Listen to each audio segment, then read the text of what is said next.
पर सवाल है पाकिस्तान का, सवाल है पाकिस्तान के कुदरती वसाइल का, जिसमें सबसे बड़ी नेमत अल्लाह ताला ने जो दी है हमें, वो हमारा समंदर है। हम इस वक्त मौजूद हैं कराची फिशरी पर, और मेरे साथ बड़ी तादाद में इस शोबे से वाबस्ता लोग मौजूद हैं, जो माहीगीर भी हैं या इससे रिलेटेड जो है बिज़नेस करते हैं, या 16 लाख के करीब लोग हैं। इन्होंने हमसे रब्ता किया और कहा कि एक मुश्किल में आ गए हैं, और वो मुश्किल क्या है ये आपकी खिदमत में हम पेश करेंगे अभी, क्योंकि 16 लाख लोग जो हैं, 16 लाख ख़ानदान जो हैं, उनका मुस्तकबिल दाव पे लगा हुआ है, और पाकिस्तानी मीडिया को जो तवज्जो देनी चाहिए शायद वो अब तक इन्हें नहीं मिल सकी है। पिछले 4-5 दिन से ये एहतजाज पर हैं, और हम इनके पास पहुंचे हैं कि इनके ख्यालात जान सके। मैं तारुफ कराऊंगा गेस्ट पैनल जो हमारे साथ है। सबसे पहले हमारे साथ मौजूद हैं जनाब अब्दुल बर साहब, आप चेयरमैन हैं फिशरमैन्स कोऑपरेटिव सोसाइटी लिमिटेड की। आपको वेलकम कहते हैं जनाब। आपके साथ मौजूद हैं जनाब सैयद इखलाक हुसैन साहब, आप चेयरमैन हैं अखलाक इंटरप्राइजेस के और माहिर हैं इस शोबे के। आपको वेलकम कहते हैं। आसिफ भट्टी साहब हमारे साथ मौजूद हैं, आप प्रेसिडेंट हैं नेटिव आइलैंड्स फिशर एसोसिएशन, जो हमारे खूबसूरत आइलैंड्स हैं उसको आप देख रहे हैं। आपको वेलकम कहते हैं। हमारे साथ हैं जनाब हबीबुल्लाह नियाजी साहब, आप प्रेसिडेंट हैं Sindh trawler owner and fisherman association के। आपको वेलकम कहते हैं। हमारे साथ मौजूद हैं जनाब अबूजर माड़ीवाला साहब, आप वाइस चेयरमैन हैं फिशरमैन कोऑपरेटिव सोसाइटी लिमिटेड के। आपको वेलकम कहते हैं जनाब। जी अब्दुल बर साहब, आपने पुकारा तो हम चले आए, फरमाइए क्या मसला है। बिस्मिल्लाहिर्रहमानिर्रहीम। बहुत बहुत शुक्रिया आपका इज़वान जाफ़र साहब कि आप यहाँ पर आए, हमारे पास हमारे मसाइल सुनने के लिए आए। ये एक बहुत ही अहम इशू है कि जिस पे मैं समझता हूँ कि हमारे तमाम जितने भी आपने जैसे अपने अर्ज़ किया तकरीबन कोई 16 लाख के करीब लोग इस इंडस्ट्री से वाबस्ता हैं। जो तमाम लोग इससे मुतासर हो रहे हैं वो है नई डीप सी फ़िशिंग पॉलिसी, जो कि मरीन फिशरीज़ डिपार्टमेंट ने बिना किसी भी स्टेक होल्डर को इत्माद में लिए और अचानक से हम सब पर मुसल्लत कर दी, जिसकी वजह से हमारा कारोबार जो है वो ना सिर्फ तबाह हो चुका है बल्कि बहुत तेज़ी से जो है वो लोग बेरोज़गारी और कसम पुरसी की जो पहले ही हालत में थे। आपने देखा है कि माहीगीर जो इस शोबे से वाबस्ता लोग हैं वो इंतहाई गरीब लोग हैं, और वो ना सिर्फ हमारे मुल्क को ये फ़िश एक्सपोर्ट करके ज़र मुबादला हमारे मुल्क में देते हैं, बल्कि हम लोगों को सी फूड जो है वो खाने के लिए फ़राहम करते हैं। तो आज हमने उनके पेट पर भी लात मार दी। अनफॉर्चुनेटली अब ये लोग, अगर इतने लोग बेरोज़गार होते हैं शोबे से इस पॉलिसी की वजह से, जो कि मैं समझता हूँ कि सरासर ज़्यादती और जुल्म वाली बात है, जिस पे हम सबको मिल के इसके खिलाफ हमें आवाज़ उठानी है। इस मौजू पर पहले कई बार जो है बात होती रही, और एक चीज़ ये सामने आई कि हमारी जो आबी हयात है उसका तहफ़्फ़ुज़ भी बहुत ज़्यादा ज़रूरी है। अगर वो सभी जो है वो हमारे माहीगीर उसको पकड़ लेंगे तो हम जो है वो आगे अगली नस्ल के बारे में, जो आबी वसाइल है उसकी अगली नस्ल के बारे में कैसे सोच पाएंगे। तो उसको भी हमने जो है सेफ करना है। उसमें ख़ास तौर पे जो छोटे छोटे जो एनिमल्स होते हैं या जो ज़ाया हो जाते हैं उनको भी बचाना है। तो इसलिए ये बड़े अरसे से डिबेट चल रही थी। इस पर हमने भी खुद भी जो है वो गवादर में भी बात की, हमने यहाँ फिश हार्बर पर भी पहले प्रोग्राम किए। बहुत अच्छी बात है ये आबी हयात की, इसकी मतलब इसको सेव करने के लिए हमने आवाज़ उठाई, और ना सिर्फ आवाज़ उठाई बल्कि उसके लिए अमली कदम भी उठाया। उस पर जैसे मैंने पिछले एक प्रोग्राम में मैंने अर्ज़ किया था कि वो लोग जो एक नेट होता है, जो मतलब उसके ज़रिए ये झींगे का बच्चा बिल्कुल एक खसखस के दाने के बराबर होता है, उस बच्चे को पकड़ते हैं। और उसके लिए ना सिर्फ सिंध फिशरीज़ ने बैन किया हुआ है बल्कि हमने भी काफ़ी सारे लोगों को उनके खिलाफ एक्शन भी किया, उनके नेट्स भी पकड़े, और उस पर जो है वो हमने पाबंदी लगाने के लिए बहुत 12 दफ़ा लिखा। लेकिन उसको इन्फोर्स कराने की मेन जो जिम्मेदारी है वो मैरीटाइम सिक्योरिटी एजेंसी की है, और हम मैरीटाइम सिक्योरिटी एजेंसी को बहुत दफ़ा लिख चुके हैं, लेकिन मैरीटाइम सिक्योरिटी एजेंसी उसको तो बंद कराने में नाकाम रही, और अभी तक मैं समझता हूँ कि उन्होंने कोई खातिर खा उसके लिए कोई इकदाम नहीं किए।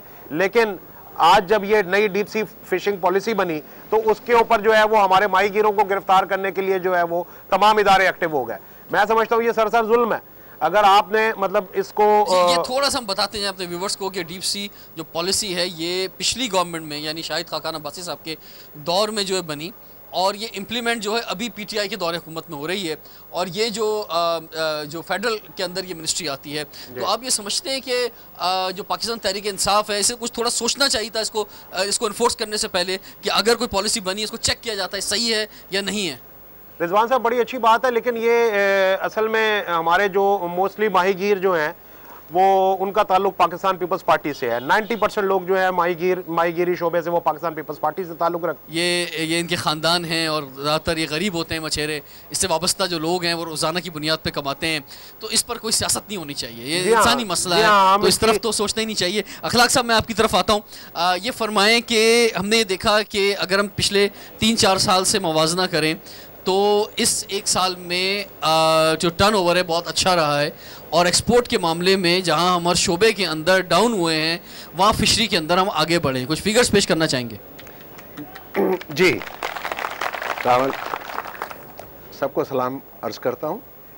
देखिए, पाकिस्तान में जो फिशरी का शोबा है इस वक्त इसकी एक्सपोर्ट तकरीबन $451 मिलियन के ऊपर इस साल खड़ी हुई है जी।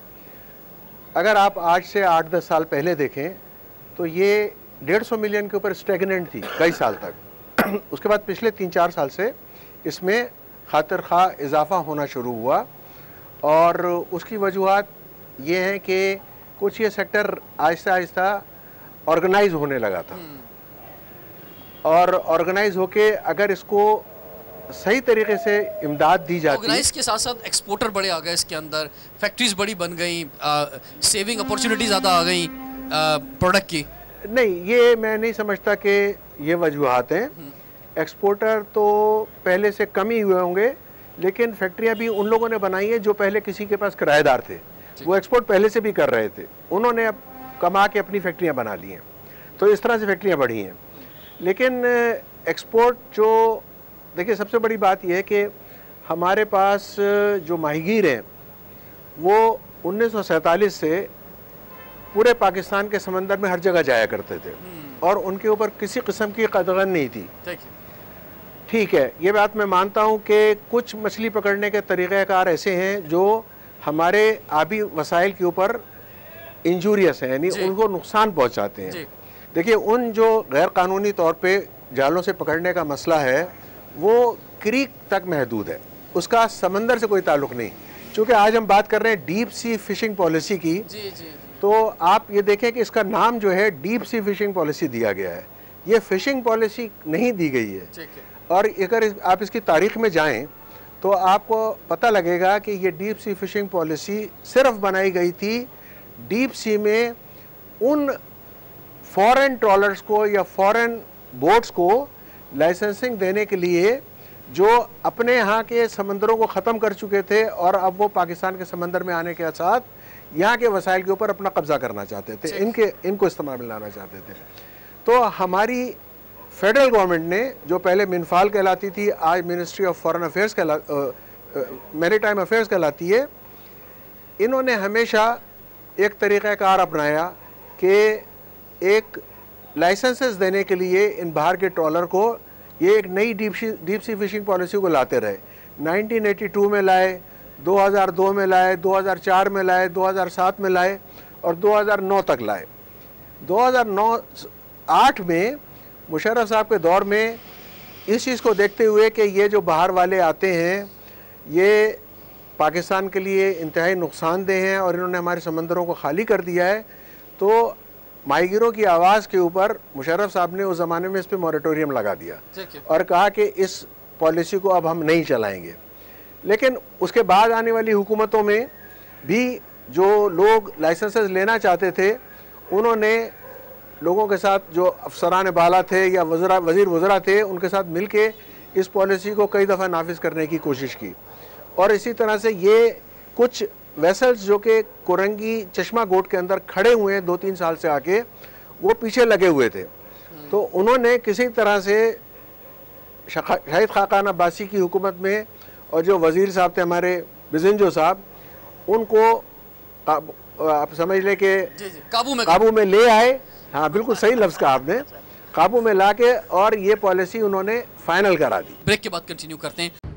Welcome back. सवाल है पाकिस्तान का, इसीलिए आज हम बात कर रहे हैं फिशरमैन्स की और डीप सी पॉलिसी आई है। अखलाक साहब हमें समझाने की कोशिश कर रहे थे कि ये डीप सी पॉलिसी क्या है और इसके निफाज से क्या मुश्किलात दरपेश हो जाएंगी या हो गई हैं, वो फरमाइए। जी, इससे पहले की डीप सी पॉलिसीज़ जो आती थी वो सिर्फ़ और सिर्फ बाहर के मुल्कों के गैर जो ट्रॉलर वगैरह होते थे उनको लाइसेंसिंग देने के लिए आती थी।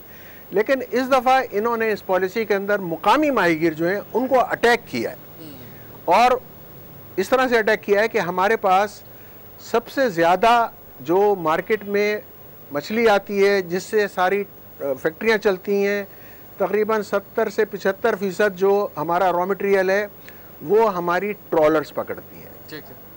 आमतौर पे लोग समझते हैं ये है कि जो एक फ़िशिंग बोट होती है वो ट्रॉलर होती है, लेकिन ट्रॉलर एक तरीक़ाकार है मछली पकड़ने का।